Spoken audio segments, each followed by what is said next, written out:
எல்லாருக்கும் வணக்கம். இன்னைக்கு விஜய் சேதுபதியோட மகாராஜா படத்தை ரிவ்யூ பண்ண போகிறோம். இந்த படத்தை பற்றி சொல்லணும்னா, இந்த படத்தை நித்திலன் சுவாமிநாதன் டைரக்ட் பண்ணியிருக்காரு. இது விஜய் சேதுபதிக்கு 50வது படம். இந்த டைரக்டர் இதுக்கு முன்னாடி குரங்கு பொம்மைன்னு ஒரு படம் டைரக்ட் பண்ணியிருப்பார். அந்த படத்தில் வித்தாத் பாரதிராஜன் நடிச்சிருப்பாங்க. அது ஒரு சஸ்பென்ஸ் த்ரில்லர் மூவி. அதுவும் செம்மையாக இருக்கும். அது ஜி5ல இருக்குதுன்னு நினைக்கிறேன். டைமர் தான் பாருங்கள். அந்த படமும் உங்களுக்கு ரொம்ப பிடிக்கும். இந்த படத்தை பற்றி சொல்லணும்னா, ஸ்பாயில் பண்ணாமல் சொல்கிறது ரொம்ப கஷ்டம். நான் ஆன்லைன் ட்ரை பண்ணுறேன். விஜய் சேதுபதி அவர் ஃபேமிலியோட ஒரு பொண்ணோட தனியாக ஒரு இடத்துல வாழ்ந்துட்டுருக்காரு. அவர் சலூனில் வேலை செய்கிறாரு. அதே மாதிரி அனுராக் கஷ்யப் அவர் ஃபேமிலியோட தனியாக வாழ்ந்துட்டுருக்காரு. விஜய் சேதுபதி அவரோட ஒய்ஃபு ஒரு ஆக்சிடெண்ட்டில் இறந்து போயிடுறாங்க. ஸோ அவர் பொண்ணு, அவர் சலூன், அதுதான் அவரோட ரொட்டீன் லைஃபாக போயிட்டே இருக்குது. அவங்க பொண்ணு ஸ்கூலில் படிக்கிறாங்க. அவங்க ஸ்போர்ட்ஸில் ரொம்ப ஆர்வமாக இருக்கிறாங்க. ஸோ அவரோட ரொட்டீன் லைஃப், அவர் பொண்ணு, சலூனு, வீடு இப்படியே போயிட்டே இருக்குது. ஒரு நாள் ஸ்போர்ட்ஸ் விஷயமாக அவங்க பொண்ணு வெளியூருக்கு போகிறாங்க. ஸோ அவங்க போகிற அந்த டைமில் விஜய் சேதுபதி வீட்டில் அவரை அடித்து போட்டு 3 திருடங்க அந்த வீட்டிலேருந்து ஒரு பொருளை திருடிட்டு போயிடுறாங்க. ஸோ அந்த பொருளை கண்டுபிடிக்க சொல்லி விஜய் சேதுபதி போலீஸ் ஸ்டேஷன் போகிறாரு. அங்கே கம்ப்ளைண்ட் பண்ண போகிறாரு. ஃபஸ்ட்டு அந்த கம்ப்ளைண்ட் எடுத்துக்க மாட்டிருக்காங்க. அதுக்கப்புறம் நான் காசு தரேன்னு சொல்லி கம்ப்ளைண்ட் எடுத்துக்க சொல்கிறாரு. அந்த இன்வெஸ்டிகேஷன் ஆஃபீஸராக நட்டி வராரு. அவர் காசுப்பட்டு அந்த இன்வெஸ்டிகேஷனை எடுத்துக்கிறாரு. ஸோ அதுக்கப்புறம் அந்த பொருள் கிடச்சிதா, அந்த பொருள் ஏன் விஜய் சேதுபதிக்கு அவ்வளோ இம்பார்ட்டண்ட்டு, காசு கொடுத்து அதை கண்டுபிடிக்க சொல்கிற அளவுக்கு அது ஏன் அவருக்கு அவ்வளோ இம்பார்ட்டன்ட், ஸோ அது கிடச்சதா இல்லையா, அதுதான் இந்த படத்தோட ஒன்லைன் ஸ்டோரி. படத்தில் ஆக்டர்ஸ் பற்றி சொல்லணும்னா, விஜய் சேதுபதி கூட அனுராக் கஷ்யப், அபிராமி, பாரதி ராஜா, நட்டி, முனிஷ்காந்த், அருள்தாஸ், அப்புறம் ஒரு சின்ன இம்பார்ட்டன்ட் ரோலில் பாய்ஸ் மணிகண்டன், மம்தா மோகன்தாஸ் இவங்கெல்லாம் நடிச்சிருக்காங்க. விஜய் சேதுபதி கூட பொண்ணாக ஒரு பொண்ணு நடிச்சிருக்காங்க. அவங்க பேர் எனக்கு தெரியலை. அவங்க நல்லா நடிச்சிருக்காங்க. இப்போ இந்த படத்தோட பாசிட்டிவ் என்னென்னு பார்க்கலாம். இந்த படத்தோட positive screen play and performance. Screen play, இந்த கதை ஒரு நார்மல் கதை தான். இதை நார்மல் ஃப்ளோவில் சொல்லியிருந்தா இந்த அளவுக்கு எஃபெக்டிவாக இருந்திருக்காது.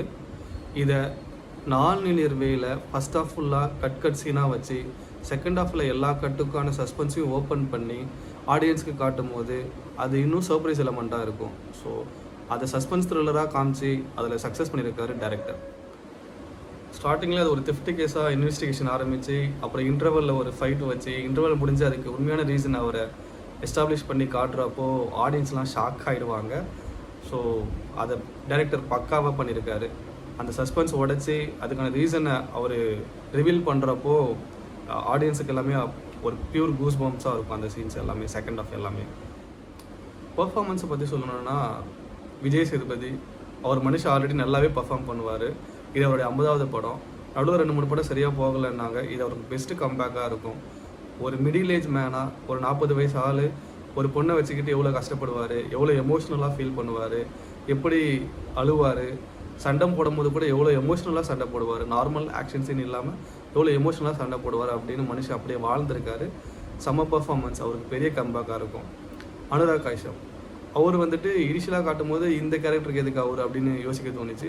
ஆனால் கிளைமேக்ஸில் அவர் பண்ணுற பர்ஃபார்மன்ஸ், ஸோ அவர் ஆப்டாக இருந்தார். அதனால தான் அவர் எடுத்திருப்பாங்கன்னு நினைக்கிறேன். அவர் பர்ஃபார்மன்ஸும் வேறு லெவலில் இருக்கும். அதுக்கப்புறம் விஜய் சேதுபதி பொண்ணாக வரவங்க அவங்களும் செமையாக நடிச்சிருப்பாங்க. அவங்களுக்கு கிளைமேக்ஸில் ஒரு சீன் இருக்கும். அந்த சீனில் தேட்டரே அப்ளாஸ் பண்ணாங்க அவங்களுக்கு. அவங்களும் நல்லா பர்ஃபார்ம் பண்ணியிருக்காங்க. அதுக்கப்புறம் போலீஸாக வர நட்டி அவரும் நல்லா பண்ணியிருப்பார். இனிஷியலில் ஒரு காசுக்காக எதுவும் பண்ணுற போலீஸாக ஆரம்பித்து, அப்புறம் போக போக அவருக்குன்னு ஒரு சீனு, அந்த விஜய் சேதுபதி வீட்டில் நடக்கிற அந்த சீனில் அவர் கொடுக்குற பில்டப்பு செம்ம பர்ஃபார்மன்ஸாக இருக்கும். அந்த டைமில் நிஜமாலுமே கண்ணு கலங்கும். போலீஸுக்கு சப்போர்ட் பண்ணுவாங்க எல்லாருமே. ஆடியன்ஸ் எல்லாம் போலீஸ் கூட கனெக்ட் ஆவாங்க. அந்த சீன் செம்மையாக இருக்கும். அவர் கூட போலீஸாக நடித்த அருள்தாஸ், முனிஷ்காந்த் அவங்களும் நல்லாவே நடிச்சிருப்பாங்க. அதுக்கப்புறம் சின்ன ரோலில் நடித்த பாய்ஸ் மணிகண்டன் அவரும் நல்லா கம்ஃபர்ட்டாகவே நடிச்சிருப்பார். நல்லா ஃபிட்டாக ஆக்ஷன் நல்லாவே பண்ணுறாரு அவர். அதுக்கப்புறம் சிங்கம் புலி அவரும் நல்லா பர்ஃபார்ம் பண்ணியிருப்பார். படத்தோட மொத்த ஹைலைட்டே அந்த வீடு சீனு தான். அந்த வீடு சீனில் நட்டி பண்ணுறதும் விஜய் சேதுபதி பண்ணுறது, அவரை சிங்கம் புலி மிரட்டுறது, அந்த 1-on-1 கான்வர்சேஷன் அப்படியே வேறு லெவலில் இருக்கும். சொல்லும் போது எனக்கு அப்படியே ஃபீல் ஆகுது. செம்ம கூஸ் பம்ப்ஸாக இருக்கும். அந்த படத்தோட மொத்த ஹைலைட் சீனே அதுதான். படம் உங்களை செம்மையாக சர்ப்ரைஸ் பண்ணும். அப்புறம் படத்தில் டெக்னிக் டீம் பற்றி சொல்லணும்னா, ஸ்டண்ட் அனல் அரசு, மியூசிக் அஜினேஷ்னு ஒருத்தர் போட்டிருக்காரு. எனக்கு தெரியல அவரை பற்றி. எடிட்டர் ஃபிலோமின் ராஜ், படத்தில் பெரிய ஹைலைட்டு எடிட்டிங் தான். அதை செமையாக கட் பண்ணி புரிகிற மாதிரி ஈஸியாக சொல்லியிருக்காரு. ஸோ எடிட்டிங்க்கு ஒரு ஹேட்ஸ் ஆஃப், செமையாக பண்ணியிருக்காரு. அனல் அரசு ஃபைட் சீனும் நல்லா பண்ணியிருக்காரு. அந்த interval fight scene, climax fight scene, அது எல்லாமே சூப்பராக பண்ணியிருக்காரு. So scene by scene second half எல்லாமே சூப்பராக இருந்தது. ஸோ செம்மையாக என்ஜாய் பண்ணோம். ரொம்ப சஸ்பென்ஸ் செம்மையாக இருக்கும். அது உங்களுக்கு ரொம்ப பிடிக்கும், போய் பாருங்கள். நெகட்டிவ் சொல்லணும்னா, இந்த படத்தில் சில கேரக்டர் எதுக்கு யூஸ் பண்ணிருக்காருன்னு தெரியலை. எக்ஸாம்பிள் பாரதி ராஜா, மம்தா மோகன்தாஸ், அவ்வளோ பெரிய ஆளுங்களை சும்மா சிம்பிள் கதைக்கு யூஸ் பண்ணது. அந்த கேரக்டரெல்லாம் படத்துக்கு ஒன்றும் பெரிய இம்பேக்ட் இல்லை. அவங்க இல்லைனாலும் ஸ்க்ரீன் பிள்ளை எந்த சேஞ்சஸும் வரப்போகிறதில்ல. எதுக்கு தேவையில்லாமல் அவங்கள யூஸ் பண்ணாங்கன்னு தெரியல. ரெண்டாவது, இது சஸ்பென்ஸ் மூவி. ஸோ எல்லாருக்கும் கனெக்ட் ஆகுமான்னு தெரியலை. ஃபேமிலி, குழந்தைங்க, பெண் குழந்தை இருக்கிற ஃபாதர்ஸ்க்கு எல்லாமே ஈஸியாக கனெக்ட் ஆகும். ஆனால் இப்போ ஃபேமிலியோட நீங்கள் ஆடியன்ஸோட போய் பார்க்கணுங்கன்னா குழந்தைங்களுக்குலாம் இது கனெக்ட் ஆகுமான்னு தெரியலை. இதில் நிறையா வயலன்ஸ் இருக்குது. First half fight, second half fight, எல்லாத்துலேயுமே வயலன்ஸ் ரொம்ப அதிகமாக இருக்குது. ரத்தம் தெறிக்க வயலன்ஸ் இருக்குது. ஸோ அது ஃபேமிலிக்கு கனெக்ட் ஆகுமான்னு தெரியலை. ஃபைனலி இந்த படத்தை பற்றி சொல்லணுன்னா, தமிழில் ரொம்ப நாளுக்கு அப்புறம் வந்திருக்கிற ஒரு நல்ல கமர்ஷியல் மூவி. நீங்கள் ஃபேமிலியோடு போய் என்ஜாய் பண்ணலாம். இந்த ட்ரைலரில் பார்த்துட்டு படத்தில் போய் ஏமாந்த மாதிரி இந்த படத்தை ஏமாற மாட்டீங்க. கண்டிப்பாக இந்த படம் உங்களுக்கு ரொம்ப பிடிக்கும். குழந்தைங்களை கூப்பிட்டு போகிறவங்க மைண்டில் வச்சுக்கோங்க, இது வயலன்ஸ் அதிகமாக இருக்குது. ஸோ நீங்கள் குழந்தைங்கள பார்த்து கூப்பிட்டு போங்க.